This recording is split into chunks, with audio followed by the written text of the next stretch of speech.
PNR gold and diamonds సరుకు తక్కువ బంగారం ఎక్కువ. ఇప్పుడు మన వైజాగ్ లో జూలై 24th గ్రాండ్ ఓపెనింగ్.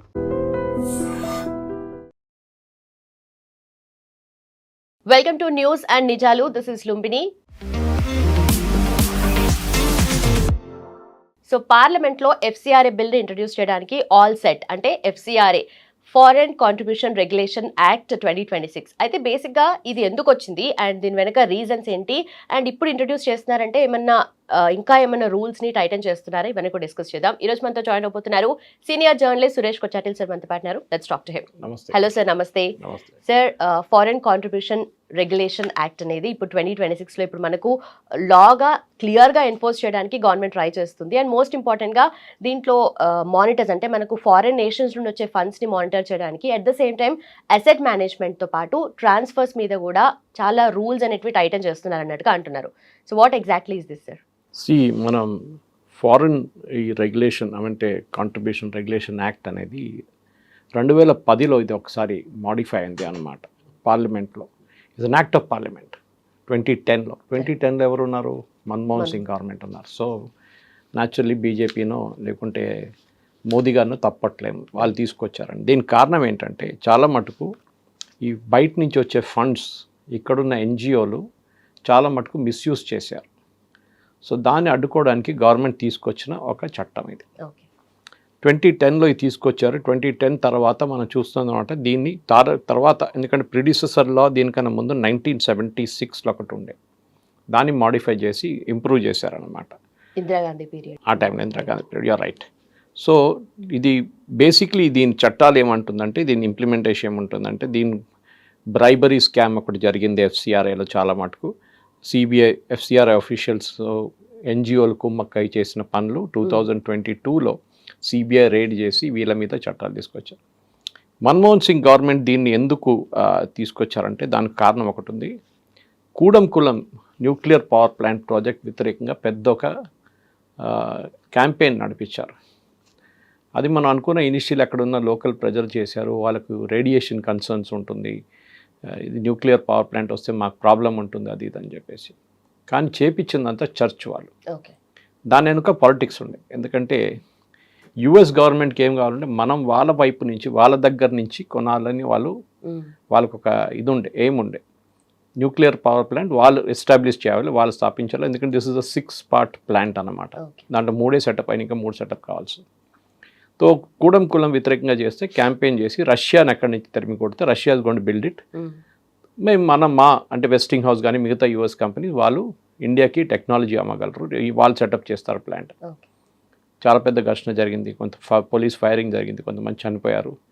తర్వాత గవర్నమెంట్ తెలిసిపోయిందంటే ఇది నడిపించిందంతా చర్చ్ వాళ్ళు. వాళ్ళ వెనక నిల్లి డబ్బులు పెట్టి మనుషులు తీసుకొచ్చి క్యాంపెయిన్ నడిపించి దీన్ని వ్యతిరేకించడానికి ట్రై చేశారు. సో మన్మోహన్ సింగ్ గవర్నమెంట్కి అప్పుడు తెలిసిపోయింది క్యాంపెయిన్ ఇది ఇట్లా అని చెప్పి వాళ్ళు మార్పులు కూడా తీసుకొచ్చారు దానికన్నా ముందు 2010లోనే. తర్వాత మనకు తెలిసింది స్టెర్లైట్ అని చెప్పి ఇంకో కంపెనీ తూతుకుడిలో తమిళనాడులో కాపర్ ప్లాంట్ వేదాంత గ్రూప్ వాళ్ళది సెటప్ చేసి స్టార్ట్ చేసిన తర్వాత దాన్ని కూడా అడ్డుకున్నారు. అక్కడ కూడా పెద్ద క్యాంపెయిన్ నడిచింది దాని వ్యతిరేకంగా. ఈ తూతుకుడిలో ఉన్న ఈ స్టెర్లైట్ క్యాంపెయిన్ ఎందుకు నడిచిందంటే చైనా దీని వెనుక ఉన్నారు త్రూ మెనీ అదర్ ఆర్గనైజేషన్. వాళ్ళ ఫ్రంటల్ కమ్యూనిస్ట్ ఆర్గనైజేషన్స్ని వాడుకొని చర్చ్ని ఇన్ఫ్లుయెన్స్ చేసి మళ్ళీ ఇదే గొడవ చేశారు వాళ్ళు. స్టెర్లైట్ బంద్ చేసేసారు. యాక్చువల్లీ పొల్యూషన్ నార్మ్స్ కానీ అది మీట్ కాలేదని చెప్పి సుప్రీంకోర్టు దాని వ్యతిరేకంగా ఒక పిటిషన్ వచ్చినప్పుడు వాళ్ళు బ్యాన్ చేసేసారు.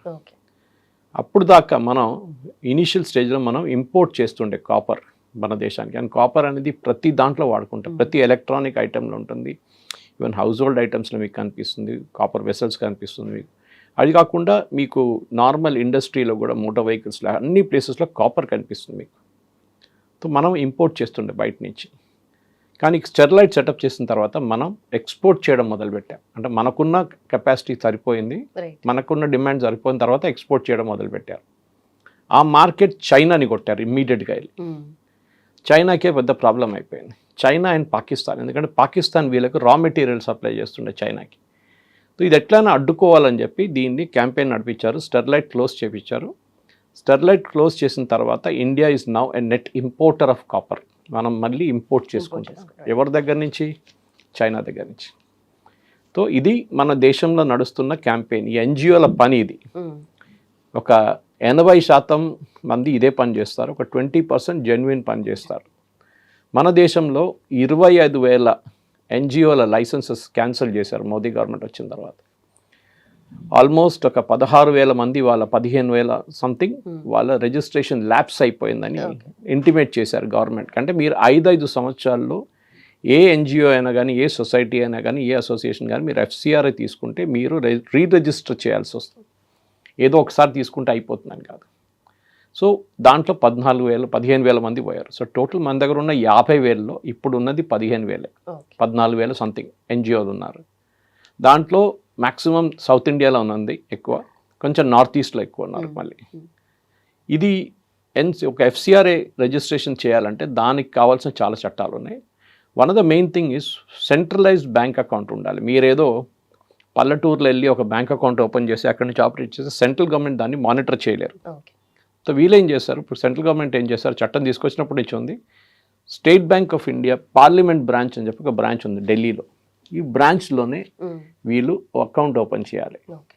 మీరు ఇప్పుడు ఉన్న దాని ప్రకారం మీరు ఎక్కడి నుంచైనా ఆపరేట్ చేసుకోవచ్చు దాని తర్వాత, కానీ అకౌంట్ అక్కడి నుంచి ఉంటుంది. సో సెంట్రల్ గవర్నమెంట్ ఉన్న ఏజెన్సీస్ అక్కడి నుంచి మానిటర్ చేస్తారు. అది ఈడీ ఉండొచ్చు, అది సిబిఐ ఉండొచ్చు, లేకుంటే ఈవెన్ ఇన్కమ్ ట్యాక్స్ డిపార్ట్మెంట్ ఉండొచ్చు.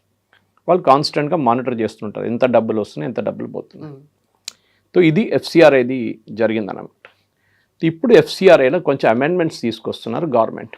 అది మనం అర్థం చేసుకోవాలి, ఎందుకు ఈ అమెండ్మెంట్స్ తీసుకొస్తున్నారు, దాని రీజనింగ్ ఏంటి. ఈ ఎఫ్సిఆర్ఐని చాలా మటుకు మిస్యూజ్ చేసుకుంటున్నారు. అంటే మీరు తీసుకొచ్చిన దాని కాదు డబ్బులు వాడుకుంటున్నది.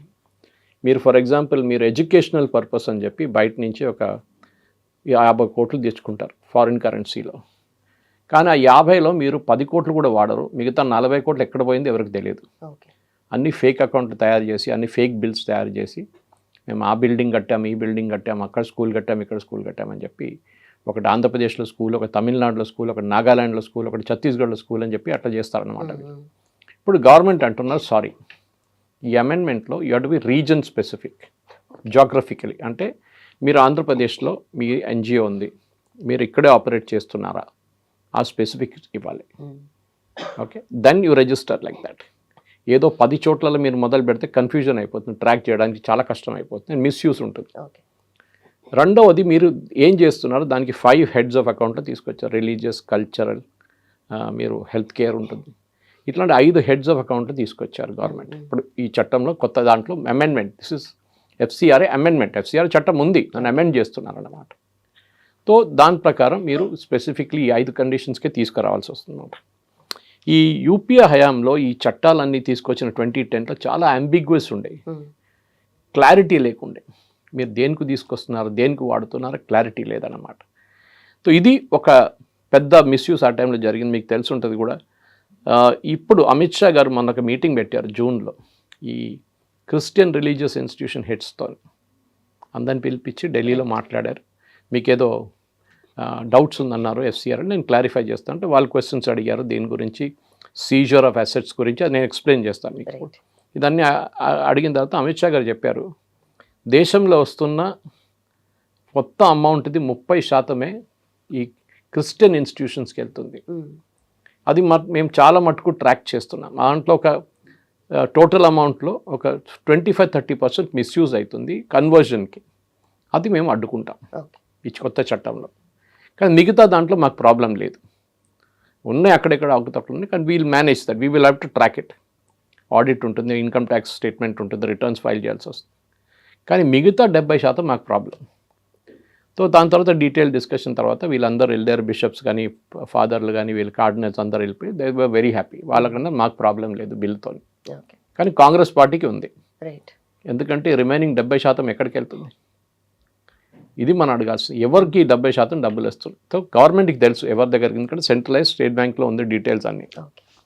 ఇప్పుడు జరుగుతున్న ఈ అమెండ్మెంట్ యాక్ట్లో చాలా క్లియర్గా కొన్ని ఫ్యాక్టర్స్ గవర్నమెంట్ తీసుకొస్తున్నారు, అంటే వాటర్ టైట్ చేసేస్తున్నారు అన్నమాట. మీకు తెలిసి ఉంటుంది, ఒక టైంలో కాంగ్రెస్ పార్టీకి అప్పుడున్న terrorist sympathizer and later declared terrorist Zakir Naik 50 లక్షల రూపాయలు ఇచ్చాడు కాంగ్రెస్ పార్టీకి. తర్వాత ఈయన టెర్రరిస్ట్ అని తెలిసిన తర్వాత, టెర్రరిస్ట్ ప్రీచర్ అని తెలిసిన తర్వాత వాళ్ళు వాపస్ రిటర్న్ ఇచ్చారు కాంగ్రెస్ వాళ్ళు. ఆయన లేడు ఇక్కడ, ఆయన మలేషియాలో ఉన్నాడు ఇప్పుడు దాకా. సో మనం చూస్తున్నట్టు ఇప్పుడున్న దీని ప్రకారం ఈ మార్పులు తీసుకొస్తుంది లైసెన్సెస్ క్యాన్సిల్ చేయడంలో, రిజిస్ట్రేషన్లో, అది కాకుండా క్లోజర్ అయితే ఏం జరుగుతుందని చెప్పేసి చాలా మటుకు మార్పులు తీసుకొస్తున్నారు. సో వీల్ గో 1 by 1 అనమాట. ఒకటి, మీకు అప్రూవల్స్ తీసుకోవాల్సి వస్తుంది అనమాట. మీరు దేనికి అప్రూవల్ తీసుకుంటున్నారు? Religious, cultural, educational, health care, అట్లాంటి రిలేటెడ్ వన్స్ ఉంటుంది. దానికే మీరు అప్రూవల్ తీసుకోవాలి. ఓకే, జాగ్రఫికల్ నేను ఎక్స్ప్లెయిన్ చేశాను. ఏ జాగ్రఫీలో మీరు ఆపరేట్ చేయబోతున్నారు అదే జాగ్రఫీలో ఆపరేట్ చేయాలి. స్ట్రిక్ట్ రిలీజియస్, ఇప్పుడు మీరు స్కూల్స్లో ఏం జరుగుతుందంటే, మనం వి అప్రిషియేట్ క్యాథలిక్ ఇన్స్టిట్యూషన్స్ అంటే కాన్వెంట్స్ చాలా మంచిది, వాళ్ళు చేసిన సేవలు ఎప్పటి నుంచో బాగానే ఉంటుంది. కానీ అక్కడ ఒక రిలీజియస్ బెంట్ ఆఫ్ మైండ్ ఉంటుంది, ఒక చర్చ్ ఉంటుంది దాని లోపల. హిందూ పిల్లల్ని కూడా తీసుకెళ్తారు, ముస్లిం పిల్లలు ఉంటే వాళ్ళని కూడా తీసుకెళ్తారు చర్చ్ లోపల. They don't give an option, మీరు క్లాస్లో కూర్చోండి, మీరు క్రిస్టియన్ పిల్లల్ని తీసుకెళ్తాం. అది కాకుండా అక్కడ కొంతమంది ఏం చెప్తారు, ఆర్ఫనేజెన్స్లో పిల్లలు ఉంటారు, అమ్మ నాన్న లేని వాళ్ళని కన్వర్ట్ చేస్తున్నారు. ఇదంతా అబ్జర్వ్ చేస్తున్నారు గవర్నమెంట్ అన్నమాట. దీంట్లో అన్నిటికంటే పెద్ద దెబ్బ వీళ్ళకి ఎక్కడ దాకిందంటే, మొన్ననే ఒక సుప్రీంకోర్టు జడ్జ్మెంట్ వచ్చింది, which was a part of the Madras high court judgment, that ఒకసారి మీరు కన్వర్ట్ అయితే మీకు ఎస్సీ స్టేటస్ ఉండదు, షెడ్యూల్ కాస్ట్, ట్రైబ్ మీరు ఉంచుకోవచ్చు. But if you convert from Hinduism to Islam or Christianity or any other religion, మీది SC status పోతుంది.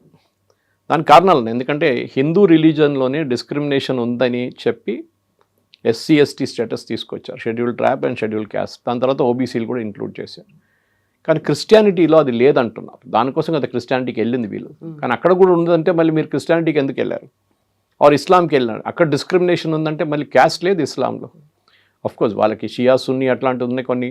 Even north ఇండియాకి వెళ్తే, మీరు కాశ్మీర్కి వెళ్తే బకర్వాల్ చెప్పే కమ్యూనిటీ ఉంటారు Jammu Kashmir, they are ST schedule tribe. వాళ్ళు ఈ మేకల్ని చేస్తారు వాళ్ళు అనమాట, they take care of herding of the sheeps. అట్లాంటి నార్త్ ఈస్ట్లో చాలా కమ్యూనిటీస్ ఉన్నారు, they are also schedule caste, schedule tribes, కానీ they are actually north tribals అన్నమాట. వాళ్ళు కన్వర్ట్ చేసుకున్నారు చాలా మటు. ఈవెన్ ఛత్తీస్గఢ్లో big conversion is going on. దీన్ని అరికట్టడానికి గవర్నమెంట్ ఇప్పుడు కొన్ని చర్యలు తీసుకుంటున్నారు అన్నమాట. లాస్ట్ ఇయర్ మనం చూస్తే మొత్తం డొనేషన్స్ వచ్చిన దాంట్లో ఫైనాన్షియల్ ఇయర్ 25-26లో కర్ణాటక, అస్సాం, వెస్ట్ బెంగాల్, ఛత్తీస్గఢ్, ఈ 4 ఈ స్టేట్స్కే మ్యాక్సిమం అమౌంట్ వెళ్ళింది. అది ఎందుకు వెళ్ళింది మీరు గెస్ చేసుకోవచ్చు. ఛత్తీస్గఢ్లో లెఫ్ట్ వింగ్ ఎక్స్ట్రీమిజం నడుస్తుండే అప్పుడు, నక్సలైట్స్. గవర్నమెంట్ డెడ్ లైన్ ఇచ్చిండే, April 30కి మేము ఫినిష్ చేసేస్తాం. సడన్గా అమౌంట్ అక్కడ వెళ్ళడం మొదలుపెట్టింది, ట్రైబల్స్ని కన్వర్ట్ చేయడం మొదలుపెట్టారు. చాలా ఇన్స్టిట్యూషన్స్ అక్కడ వచ్చేసింది, చర్చిలు రావడం మొదలుపెట్టి. మన దగ్గర కూడా తెలంగాణ, ఆంధ్ర వైపు వెళ్తే మొత్తం చర్చిలు కనిపిస్తాయి మీకు. దానికి వస్తున్న డబ్బులు ఎక్కడి నుంచి వస్తున్నాయి, ఎవరు పంపిస్తున్నారు? ఒక చిన్న ఇండస్ట్రీగా మారిపోయింది.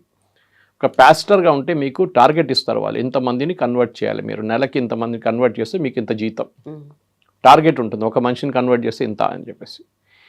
ఫ్రీడమ్ ఆఫ్ రిలీజియన్ అని ప్రాక్టీస్ చేయడానికి కాన్స్టిట్యూషనల్ రైట్ ఇచ్చారు, కానీ కన్వర్షన్కి రైట్ ఇవ్వలేదు. మీకు ఎంత ప్రేమ ఉంటుంది రిలీజన్తో, మీరు ఎవరు చెప్పకుండానే మీరు కన్వర్ట్ చేసుకోవచ్చు. కానీ మీరు వెళ్ళి పదే ఆయన్ని పర్సువేడ్ చేసి లాస్ట్లో కన్వర్ట్ చేసి వాళ్ళకి డబ్బులు కానీ మిగతా ఇచ్చేసి ఎంటైజ్ చేసి తీసుకొస్తుంది, దాన్ని గవర్నమెంట్ ఆపుతుంది. నో ప్రొసలైజేషన్ అనమాట, అబ్సల్యూట్లీ నథింగ్. మూడోది అని చెప్పొచ్చు మనం, strict religious and educational cultural limits. మీరు ఒక స్కూల్లో ఒక ప్లే ఆర్గనైజ్ చేశారు, దాంట్లో మీరు రిలీజియస్ కానటేషన్స్ తీసుకొస్తే దాన్ని ఆపేస్తారు. It should not be done అన్నమాట. నో కన్వర్షన్, నేను ఆల్రెడీ చెప్పాను. No political classes. మీరు మీ స్కూల్ నడిపిస్తున్నారు, కాలేజ్ నడిపిస్తున్నారు, అన్నీ చేస్తున్నారు, ఆర్ ఈవెన్ సండే క్లాస్ నడిపిస్తున్నారు, దాంట్లో మోదీ గారిని తిట్టడమో, గవర్నమెంట్ని తిట్టడమో, any government for that matter, Modi government అని లేదు, స్టేట్ గవర్నమెంట్ ఉండొచ్చు, ఇక్కడున్న కాంగ్రెస్ గవర్నమెంట్ తిట్టడం, లేకుంటే తమిళనాడులో ఉన్న జోసెఫ్ స్టాలిన్ గవర్నమెంట్ తిట్టడం, ఏమైనా ఉండొచ్చు. Okay, Joseph Vijay, sorry. So ఇట్లాంటి దాంట్లో చాలా మటుకు గవర్నమెంట్ స్ట్రిక్ట్ తీసుకొచ్చారు క్లాజెస్. No ideological content. మీరు ఐడియాలజీని మళ్ళీ తీసుకురాకూడదు దీంట్లో, స్కూల్స్ కానీ ఎడ్యుకేషనల్ ఇన్స్టిట్యూషన్స్లో. చాలా మటుకు టైట్ ఫైనాన్షియల్ కంట్రోల్స్ పెట్టారు, audit, filing of returns if required. దాని తర్వాత చాలా ఇంపార్టెంట్ అంటే రెస్ట్రిక్షన్స్ పెట్టారు. వీళ్ళు ఏం చేస్తారు, ఎగ్జాంపుల్ ఇస్తాను మీకు. వీళ్ళు బయట నుంచి 10 కోట్లు తెచ్చుకుంటారు, తెచ్చుకొని దాంట్లో ఒక 30% వాడతారు. కానీ బయట పేపర్లు ఏం చూపిస్తారంటే మేము 90% వాడేసాం, మాకు నెక్స్ట్ ఇన్స్టాల్మెంట్ కావాలని చెప్పి మళ్ళీ ఎఫ్సిఆర్ఏ వాళ్ళు యూఎస్లో చాలామంది ఉన్నారు రెడీ డొనేట్ చేయడానికి, రైట్. వాళ్ళ దగ్గర నుంచి తెచ్చుకుంటారు. కానీ ఈ అమౌంట్ ఇక్కడ ఉంది, ఓకే, అమౌంట్ వాడలేదు ఇంకా. సో గవర్నమెంట్ అంటున్నారు 75% మీకు వచ్చిన డబ్బులు ఫస్ట్, దాన్ని వాడిన తర్వాతనే మీరు నెక్స్ట్ ఇన్స్టాల్మెంట్కి అప్లై చేయొచ్చు. Okay. Okay, and 10 lakhs you have to use in 2 years minimum. మీరు డబ్బులు తీసుకెళ్ళి బ్యాంకులో పెట్టడం కాదు, మిగతా ఇక్కడ ఎఫ్డీలో పెట్టడం కాదు, కోఆపరేటివ్ బ్యాంక్స్లో పెట్టడం కాదు. మీరు 10 లక్షలైనా మీ అమౌంట్ మినిమం 2 yearsలో వాడాల్సి వస్తుంది, 2 financial yearsలో. ఓకే, ఇన్స్టాల్మెంట్ రెస్ట్రిక్షన్ మీకు చెప్పాను. ఇప్పుడు అసెట్ సూపర్విజన్, ఇక్కడే పెద్ద గొడవ నడుస్తుంది. ఏం జరుగుతుందంటే మీరు ఒక ఎన్జిఓ స్టార్ట్ చేస్తారు, ఓకే, స్టార్ట్ చేసి 5 సంవత్సరాలు కదా పీరియడ్, దాని తర్వాత మీరు రిన్యూ చేయొద్దాన్ని, you allow it to lapse. మీరు వచ్చిన డబ్బులతోని మీరు ఒక చర్చ్ కట్టుకున్నారు, స్కూల్ కట్టుకున్నారు, కొన్ని బిల్డింగ్స్ కట్టుకున్నారు, దాంతో ఒక 10 కార్లు కొనుక్కున్నారు, 5 బస్సులు కొనుక్కున్నారు, అన్నీ చేస్తారు. ఇప్పుడు మీరు ఈ ల్యాప్స్ అయినప్పుడు ఏమైపోతుందంటే ఈ ప్రాపర్టీ అంతా ఎవరిది ఉందో వాళ్ళకి వెళ్ళిపోతుంది, ఓకే, ఇండివిజువల్కి. ఎన్జిఓ పేరు మీద ఉంటుంది కానీ ఎన్జిఓ లేదు కదా. లేదు. ఆర్ వాట్ ఈ does smartly is he or she, వాళ్ళు ఈ ప్రాపర్టీ ల్యాప్స్ అయిన తర్వాత ఇమీడియట్లీ అమ్మేసుకుంటారు. ఓకే. ఒకరిని పిలిచి చెప్తారు, అదే రెడీమేడ్ స్కూల్ ఉంది ఒకటి కొనుక్కొని నా దగ్గర నుంచి ఇంత 5 కోట్లు 10 కోట్లు ఇచ్చేసి తీసుకోండి, మీరు ల్యాండ్ ఉంది అంత ఉందని చెప్పి. కానీ మీరు దేనికి తీసుకొచ్చారు? అది స్కూల్ నడిపించడానికి తీసుకొచ్చారు, మీ పేరు మీద, అంటే మీ ఎన్జిఓ పేరు మీద నడిపించడానికి తీసుకొచ్చారు. మళ్ళీ మీరు ఎట్లా మిస్యూజ్ చేస్తారు? దాన్ని గవర్నమెంట్ క్రాక్ డౌన్ చేస్తున్నారు. నో, అట్లా చేస్తే మీరు 5 సంవత్సరాల తర్వాత మీ ఎన్జిఓ ల్యాప్స్ అయితే and you are not renewing it, ఆ ప్రాపర్టీ మీరు ఏమేమి ఉందో మీ పేరు మీద, it will go to designated authority. అది సెంట్రల్ లెవెల్ ఉంటుందా, స్టేట్ లెవెల్లో ఉంటుందా, బిల్ వచ్చిన తర్వాతనే మనకు తెలుస్తుంది క్లియర్గా. ఇప్పుడైతే మనకు బిల్ చూడలేదు మనం, కానీ బ్రాడ్ కాంటియోస్ ఇది ఉందని తెలుసు. సో ఈ డెసిగ్నేటెడ్ అథారిటీ మీద వీళ్ళు గొడవ చేస్తున్నారు. ఎందుకంటే చాలా మటుకు బ్రిటిష్ టైం నుంచి ఎస్పెషలీ క్రిస్టియన్ ఇన్స్టిట్యూషన్స్లో ఈ ప్రాపర్టీ అంతా అయోమయంగా ఉంది కంప్లీట్గా. ఇప్పుడు మీరు సికింద్రాబాదే తీసుకోండి, it was Bolarum was Alwal Bolarum, ఆ ఏరియా అంతా బ్రిటిష్ కంటోన్మెంట్ ఉండే, బ్రిటిష్ ఆర్మీ ఉండేది. విన్స్టన్ చర్చిల్ కూడా వచ్చి ఉన్నారు, ఈ స్టేడియా ఫర్ ఇయర్ ఇన్ బొలారం. ఆ టైంలో ఈ వాజ్ సబ్ లెఫ్టినెంట్ అప్పుడు ఆర్మీలో. అట్లాంటి చాలా మటుకు అక్కడ చర్చెస్ ఉన్నాయి వాళ్ళది. ఆ చర్చెస్కి ప్రాపర్టీ ఉంది. ఇన్ఫ్యాక్ట్ భారతదేశంలో అందరికన్నా ఎక్కువ ల్యాండ్ హోల్డింగ్స్ ఇండియన్ రైల్వేస్ తర్వాత ఉన్నది చర్చ్కి. అంటే ఆ బ్రిటిష్ టైంలో వాళ్ళు ఇచ్చేశారు, ఎంత ల్యాండ్ కావాలంటే అంత ల్యాండ్ ఇచ్చేశారు. కానీ ఇప్పుడు ఏమైందంటే వీళ్ళ నడిమిట్లోనే డివిజన్స్ రావడం మొదలుపెట్టింది. There is Catholic, there is Methodist, okay, there is Protestant, Jehovah's Witnesses, అట్లా కేరళలో మార్థోమా, జేకోబైట్, సిరియన్, చాలా మటుకు ఫ్యాక్షన్స్ ఉన్నాయన్నమాట. సో వీళ్ళు కూర్చున్న వీళ్ళ దగ్గర ఉన్న ల్యాండ్ హెస్ బికమ్ బంగారం. సో దాని గురించి గొడవ నడుస్తుంది వాళ్ళ నడిమిట్లోనే. ఓకే, ఒక చర్చ్ వాళ్ళు ఇంకో చర్చ్ వాళ్ళకి రానియట్లేదు. కేరళలో మార్థోమా చర్చ్ వెంట supreme court all the way, Jacobite and Syrian Marthoma, అదొక పెద్ద కేసు నడిచింది అనమాట. సో గవర్నమెంట్ ఏమన్నారు, sorry, you will have to, if you close your NGO, ఆ అసెట్ సెంట్రల్ అథారిటీకి వస్తుంది. దాని క్లారిటీ మనకు బిల్ వచ్చిన తర్వాతనే వస్తుంది. ఎవరుంటారో సెంట్రల్ అథారిటీలో, ఎవరు అడ్మినిస్ట్రేట్ చేస్తారా ప్రాపర్టీని, రేపు ఒక స్కూల్ టేక్ ఓవర్ చేస్తే వాళ్ళు నడిపిస్తారా, లేకుంటే వాళ్ళు ఇంకొకరిని పిలిచి ఆ స్కూల్ వాళ్ళకి అప్పగిస్తారా అని మనకు తెలియాలన్నమాట. ఇది next. The other thing that we need to understand is, ఈ డోనర్స్ నీకు ఒక federation of churches of north America అని చెప్పి ఎవరో మీకు డొనేట్ చేస్తారు, ఒక 10 కోట్లు 20 కోట్ల రూపాయలు. ఎవరు వీళ్ళు? వీళ్ళు they are only a front. Right. వాళ్ళ వెనక వాళ్ళకి డబ్బులు ఎవరు ఇచ్చారు ఇది మనకి ఇప్పుడు దాకా తెలియదు. We note never ask that. కానీ కొత్త చట్టంలో మీకు ఎవరు ఆఫ్ దట్ చర్చ్ వాళ్ళకు మీకు ఇచ్చిన డొనేషన్, వాళ్ళకి ఎవరు ఇచ్చారు డొనేషన్ మాకు తెలియాలి. వాళ్ళ ఆరిజిన్ కూడా తెలియాలి. రాకెఫెల్లర్ ఫౌండేషన్ ఇచ్చారా, ఫోర్డ్ ఫౌండేషన్ ఇచ్చారా, లేకుంటే ఇట్లాంటి జాకీర్ నాయక్ వాళ్ళంటే ఇచ్చారా ఇస్లామిక్ ఇన్స్టిట్యూషన్స్కి, అది మాకు తెలియాలి. మీకు ఖత్తర్ నుంచి డబ్బులు వచ్చినాయి, ఎవరు ఇచ్చారు ఖత్తర్ నుంచి? We want to know who gave the money. ఒక మాస్క్ కట్టడానికో ఒక మద్రసా స్టార్ట్ చేయడానికి ఎవరు ఇచ్చారో డబ్బులు. దట్ అల్టిమేట్ డోనర్ ఇవాళ దాకా హిడెన్ ఉంది. ఇప్పుడు అల్టిమేట్ డోనర్ ఎవరైనా తెలిసిపోతుంది అనమాట. ఇంకోటి పబ్లికేషన్ ట్రాకింగ్. వీళ్ళు ఏం చేస్తారంటే చాలా మటుకు న్యూస్ పేపర్స్ని స్పాన్సర్ చేస్తారు. ఫర్ ఎగ్జాంపుల్ కేరళలో దీపిక అని ఉంది, it is run by the church news paper, regular news paper, daily news paper.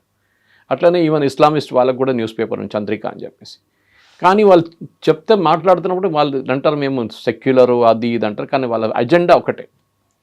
అది కాకుండా వీళ్ళు చాలా మటుకు మ్యాగజైన్ స్పాన్సర్ చేస్తారు. దాంట్లో చాలా మటుకు గవర్నమెంట్ వ్యతిరేకత ఆర్టికల్స్ కానీ మిగతా దాన్ని పబ్లిష్ చేస్తారు. వీళ్ళు వెబ్సైట్స్ మెయింటైన్ చేస్తారు.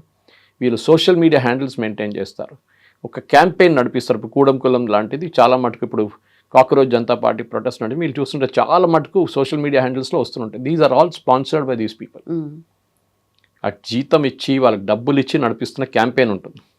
సో గవర్నమెంట్ ఏమంటున్నారంటే you have to report all your social media handles. నాకు సంబంధం లేదని చెప్పకండి, మీరు డబ్బులు ఇస్తున్నారు రేపు తెలిస్తే అంతే సంగతి, పనిష్మెంట్ ఉంటుంది. News paper, magazine, any printed matter, online, offline, social media, digital media మొత్తం డిస్క్లోజ్ చేయాలి. ఇప్పుడు దాకా అది లేకుండా చట్టంలో. సో ఈ అమెండ్మెంట్లో అది కూడా వస్తుంది.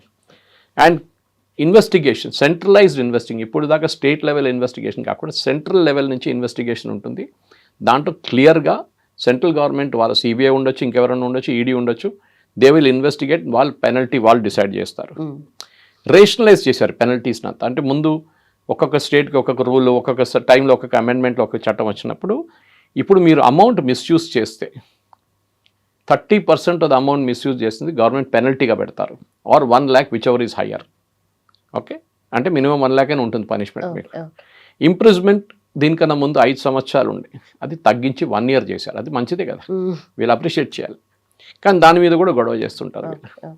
ఇదన్నీ చట్టాలు తీసుకొచ్చి అమిత్ షా గారు ఇప్పుడు దాన్ని ప్రజెంట్ చేయబోతున్నారు. బహుశా మండే రోజు it might come to parliament and it requires a simple majority. 2/3 majority అక్కర్లేదు. ఉమెన్స్ రిజర్వేషన్ బిల్లో డీలిమిటేషన్ పార్ట్ ఉండే చూడండి, దాట్ కాన్స్టిట్యూషన్లో 2/3 మెజారిటీ కావాలి దానికి. దీనికి సింపుల్ మెజారిటీ పాస్ అయిపోతుంది లోక్సభలో, రాజ్యసభలో ఏ ఇష్యూ ఉండదు.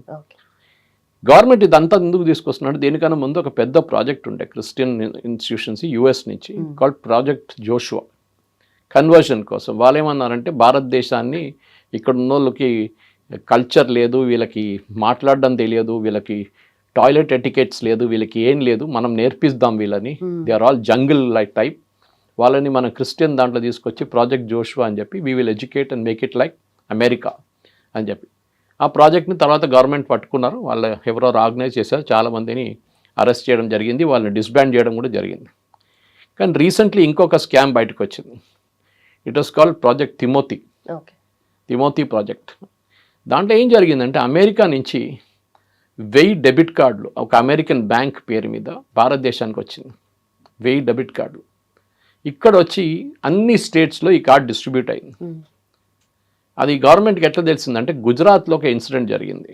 అక్కడ ఒక పూజారి ఉండే టెంపుల్లో, ఆయన ఒకరోజు చూస్తే ఇది లేదు, టీకా లేదు, ఏం లేదు, క్రాస్ వేసుకుని తిరుగుతున్నారు పూజారి. సో డౌట్ వచ్చింది పక్కన, ఏంట్రా నిన్నదాకా పూజారి ఉన్నాడు ఇప్పుడు ఏమైందంటే క్వశ్చన్ చేస్తే నేను రథం మార్చుకున్నాను.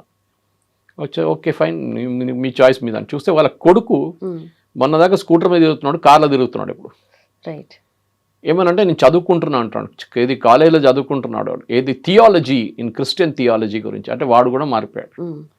సో వీళ్ళు బ్యాక్గ్రౌండ్ ఇన్వెస్టిగేట్ చేస్తే వాడికి బ్యాంక్ అకౌంట్లో ప్రతి నెల 2,50,000 రూపాయలు వచ్చి పడుతుంది. అది కాకుండా ఈ కారు ఇదంతా అదికి ఇచ్చారు. చదువుకుంటున్నాడు, స్టూడెంట్ థియాలజీ. అక్కడి నుంచి ఇన్వెస్టిగేషన్ మొదలు పెడితే ఈ 1000 కార్డులు ట్రాక్ చేశారు అక్రాస్ ద కంట్రీ. ఇదే ఒకటే బ్యాంక్, యుఎస్ బ్యాంక్ నుంచి 1000 కార్డులు ఇండియాలో సర్క్యులేట్ అవుతుంది. ఒకటే పేరు మీద సుభాష్ కుమార్ మీద ఉన్నది 1000 కార్డులు తయారు చేసి డిస్ట్రిబ్యూట్ చేసి, కొంతమంది ₹1,00,00,000 విత్డ్రా చేస్తున్నారు, కొంతమంది 50 లక్షలు విత్డ్రా చేస్తున్నారు, కొంతమంది 10 లక్షలు విత్డ్రా చేస్తున్నారు. అన్నీ ఒకటేసారి కాదు. ఇప్పుడు ₹1,00,00,000 మీరు విత్డ్రా చేయాలంటే మీకు ప్రాబ్లం అవుతుంది. So they withdraw in instalments అన్నమాట, ఏటీఎంకి వెళ్ళి. సో అట్లాంటి ఏటీఎం విత్డ్రాల్స్ జరిగింది. సో దానికి ఎందుకు చేశారంటే ఎఫ్సిఆర్ఏని సర్కమెంట్ చేయడానికి చేశారు వీళ్ళు. ఎఫ్సిఆర్ఏని వీళ్ళు ఏం చెప్తారు, ఒక బైపాస్ చేయడానికి చేశారు. ఎందుకంటే ఎఫ్సిఆర్ఏ నుంచి వచ్చి మీరు ట్రాక్ చేస్తారు, దీనికి ట్రాకింగ్ లేదు.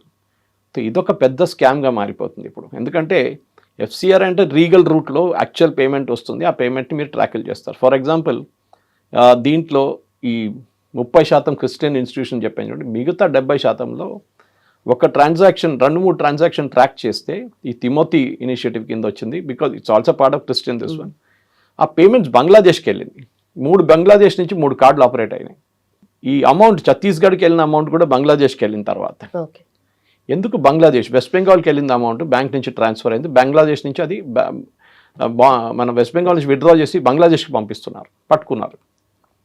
బంగ్లాదేశ్కి ఎందుకు పంపిస్తున్నారని తర్వాత ఇన్వెస్టిగేటివ్ ఏజెన్సీ మమతా బెనర్జీ టైంలో జరిగింది. దెన్ దే ఫౌండ్ అవుట్ అక్కడ నుంచి జమైతే ఇస్లామీ లాంటి ఆర్గనైజేషన్ మళ్ళీ భారతదేశంలో టెర్రర్ నడిపించడానికి, టెర్రర్ అవుట్ఫిట్ స్పాన్సర్ చేయడానికి ఆ డబ్బులు మళ్ళీ ఇండియాకి పంపిస్తున్నారు రిటర్న్. సో దీన్ని కూడా గవర్నమెంట్ టైట్ చేసేసారు ఇప్పుడు. ఇది మీరు ఫారిన్ ఫండ్స్ తీసుకురండి, ఎవరు వద్దన్నట్లేదు, కానీ మీ మీద ఎంత ప్రేమ పెట్టుకొని బయట నుంచి పంపిస్తున్న వాళ్ళు ఎందుకు పంపిస్తున్నా అర్థం చేసుకోవాలి ఫస్ట్. మీరు ఒక స్కూల్ కడుతున్నారో, లేకుంటే ఒక ఆర్ఫనేజ్ కడుతున్నారో, లేకుంటే ఒక elderly home, old age home కడుతున్నారో ఎవరు అబ్జెక్ట్ చేయరు. కానీ వీళ్ళేం చేస్తారంటే ఫస్ట్ ఫర్ ఎగ్జాంపుల్ వీళ్ళు చర్చ్ కడతారంటారు, 5 కోట్లు అంటారు దాని కాస్ట్ కన్స్ట్రక్షన్, 10 కోట్లు బయట నుంచి తెచ్చుకుంటారు.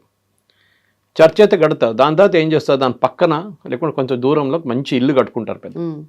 ఎందుకు ఇల్లు అంటే ఇది మా ఫాదర్కి ఉండడానికి ఇల్లు అంటారు. చూస్తే ఆయన అక్కడ ఉండడు, ఆయన ఇంకా కూడా ఉన్నారు.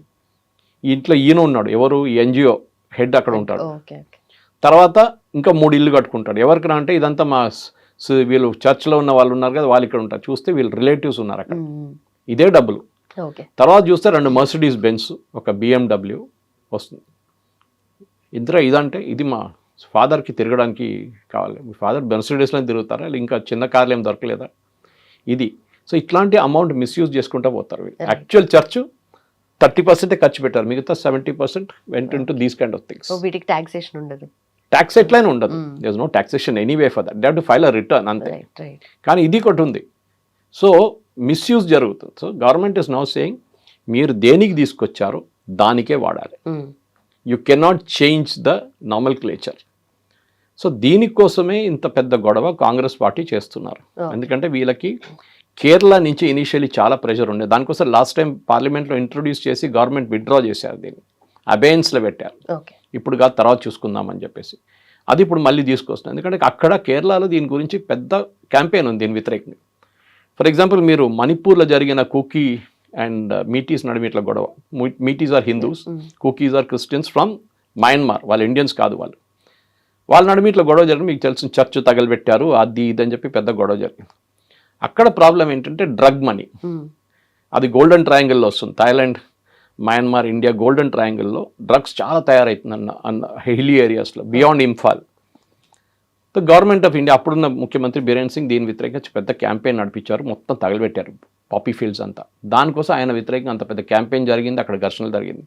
It is nothing to with anything else. వీళ్ళేమంటారంటే హిందువులు తగలబెట్టారు మా poppy fields, which is illegal anyway. So దానికోసం దాని వ్యతిరేకంగా క్యాంపెయిన్ నడిపించారు. అక్కడ కూడా మనం చూసాం చాలామందిని, ఒక 2-3 అరెస్ట్ చేశారు బార్డర్లో. They were running a campaign from Myanmar in to India, Americans, వాళ్ళిద్దరిని పట్టుకున్నారు. అక్కడ చూస్తే వాళ్ళు కూడా ఇదే డబ్బులు తీసుకొస్తున్నారు, దట్ టు ఇన్ క్యాష్. అప్పుడు మీరు అసలు ట్రాక్ చేయలేరు. మీరు బ్యాంకింగ్ అకౌంట్ నుంచి వచ్చిన డబ్బులు అంటే లీగల్గా ట్రాక్ చేయొచ్చు. ఇప్పుడు ప్రాజెక్ట్ తిమోతి లాగానే, the same thing Timothy project లాగా మిగతా కూడా ఇప్పుడు ఏం చేస్తున్నారంటే FCRA అవాయిడ్ చేయడానికి చాలా ఇన్ఫార్మల్ రూట్స్ తీసుకొస్తున్నారు. ఓకే, ఫర్ ఎగ్జాంపుల్ కారు కొంటారు, 10 కార్లు కొనేసి ఎవరో పేరు మీద ఉంటుంది కార్లు, తర్వాత 2 నెలల తర్వాత ట్రాన్స్ఫర్ చేస్తారు వాళ్ళు. ట్రాక్ ఎట్లా చేస్తారు, కారు యూజువలీ మనం కొనుక్కుంటున్నప్పుడు కొంచెం పెద్ద అమౌంట్ కారు ఉంటే వీళ్ళు IT డిపార్ట్మెంట్ని ఇన్ఫార్మ్ చేస్తారు, ఎవరు మన కార్ షోరూమ్ వాళ్ళు, మనకు తెలియదు, అది వాళ్ళు చేస్తారు, వాళ్ళ పని అది. మీరు 50 లక్షలు, ₹1,00,00,000 కారు కొంటున్నాక మీరు 40 లక్షల కారు కొంటే వాళ్ళు ఇన్ఫార్మ్ చేస్తారు. ఎందుకంటే మీకు మీ ప్యాన్లో ఆ స్టేట్మెంట్ ఉంటుంది, మీకు శాలరీ ఎంత వస్తుంది, మీకు వచ్చేది 10 లక్షలు, మీకు కొన్న కార్ ఏమో 40 లక్షలు, హౌ ఇస్ ఇట్ పాసిబుల్ అని అడుగుతారు వాళ్ళు. This is what is happening. So government ఏం చేస్తున్నా అంటే ఇప్పుడు మనం మొత్తం చట్టం చూడలేదు ఇంకా. So we will know only once it's tabled in the Lok Sabha and then Rajya Sabha. కానీ ఇది బేసిక్లీ గవర్నమెంట్ దీన్ని ఏం చేస్తున్నారు, they are kind of making things strict. ఇప్పుడు దాకా చాలా లీనియంట్ ఉండే దాన్ని చాలా స్ట్రిక్ట్ చేస్తున్నారు. ఎక్కడ లూప్ హోల్స్ ఉంటే అది అవాయిడ్ చేయడానికి చేస్తున్నారు అన్నమాట. కానీ దాని వ్యతిరేకంగా ఒక క్యాంపెయిన్ నడిపించడము, దాని వ్యతిరేకంగా బీజేపీ మైనారిటీ అని చెప్తున్నప్పుడు అమిత్ షా గారు చెప్పారు 30% క్రిస్టియన్స్కి వస్తుంది, దాంట్లో ఒక 30% ఫ్రాడ్ ఉంది, మిగతా 70% ఎవరికి వెళ్తుంది. ఇప్పుడు వచ్చే ప్రతి పెనీ మీద మనకైతే మానిటరింగ్ ఉంటుంది గవర్నమెంట్ అని చెప్పేసి. దురంధర్ సినిమా చూసారు కదా, దాంట్లో ఫేక్ నోట్ కరెన్సీ ప్రింటింగ్ ఒకటి ఉండే స్కీమ్ ఒకటి. వాళ్ళ బ్రదర్ ఎవరు ఇవాళ కూడా ఒక అసాసినేషన్ జరిగింది. Okay, Baloch, one fellow was killed and shot today. వాళ్ళ అక్కడ లయారీలో నిన్న అసాసినేషన్ అటెంప్ట్ జరిగింది ఒకటి. ఈ ఫేక్ నోట్ కరెన్సీ కూడా ఇదే ఉండే, అది ఇంకో వే ఆఫ్ డూయింగ్ థింగ్స్ అన్నమాట. నేపాల్ నుంచి ఇంట్రడ్యూస్ చేస్తారు, శ్రీలంక నుంచి ఇంట్రడ్యూస్ చేస్తారు ఇండియన్ కరెన్సీ, పాకిస్తాన్ ప్రింట్ చేస్తారు, ఇప్పుడు బంగ్లాదేశ్ కూడా ఉంది. సో దీన్ని కూడా మనం అరికట్టాల్సి వస్తుంది, దీన్ని కూడా ట్రాక్ చేయాల్సి వస్తుంది అనమాట. ఎందుకంటే గవర్నమెంట్ చెక్ చేస్తున్నారని తెలిసిన వాళ్ళు బ్యాంకింగ్ రూట్ వాళ్ళు వాడుకోరు, నాన్ బ్యాంకింగ్ రూట్స్ వాడుకుంటారు. సో దీన్ని ఇంకొక దట్ ఈస్ అనదర్ గేమ్. అది మన ఇంటెలిజెన్స్ ఏజెన్సీస్ వాళ్ళు చేస్తున్నారు. వాళ్ళు ఎక్కువ బయట మాట్లాడరు దాని గురించి. కానీ ఎవ్రీ ప్లేస్ గవర్నమెంట్ కాశ్మీర్లో డిమానిటైజేషన్ జరిగిన తర్వాత ఇవాళ దాకా రాళ్ళు విసరడం జరగలేదు. లేకుంటే it was a regular affair they. Right. ఒక మిలిటరీ ఆపరేషన్ నడుస్తున్నప్పుడు కానీ ఇంకొక టెర్రరిస్ట్ ఆపరేషన్ వ్యతిరేకంగా నడుస్తున్నప్పుడు ఆర్ ఫ్రైడే ప్రేయర్స్ తర్వాత రాళ్ళు విసరడం కామన్ ఉండే. కానీ 500 రూపాయల నోటు ఏదో రోజు బ్యాన్ చేశారు, ఆ రోజు నుంచి పాకిస్తాన్ నుంచి రావడం బంద్ అయిపోయింది, రాళ్ళు విసరడం కూడా క్లోజ్ అయిపోయింది. Okay. So this is what the government is doing. మనం చూద్దాం, ఇంకా బిల్ ప్రజెంట్ చేసిన తర్వాత దాని ఇంకా చాలా మటుకు డీటెయిల్స్ బయటకు వస్తుంది. Correct. Then we can debate this further. అని బట్ ఇది ఎక్కడా కూడా పొలిటికలీ బయాస్ అవ్వదా సార్ ఫ్యూచర్లో? పొలిటికలీ బయాస్ మీరు ఎందుకు భయపడుతుంది? మీ దగ్గర కోర్ట్స్ ఉంది కదా, మీరు కోర్టుకి వెళ్ళొచ్చు. You can challenge this in court. మీ వ్యతిరేకంగా కావాలని చెప్పి ఫేక్ కేసు పెట్టారు మా మీద అని చెప్పి కోర్టుకి వెళ్ళండి. వెళ్ళరు, ఎందుకంటే మళ్ళీ అది ఇంకా పెద్ద ఎక్స్పోజ్ అయిపోతుంది. అక్కడ గవర్నమెంట్ వాళ్ళ వైపు నుంచి ఎవిడెన్స్ తీసుకొస్తారు, అప్పుడు you will get caught. So దానికోసం వీళ్ళు క్యాంపెయిన్ నడిపిస్తారు, కోర్టుకి వెళ్ళరు. అదే మాట. Right sir, thank you.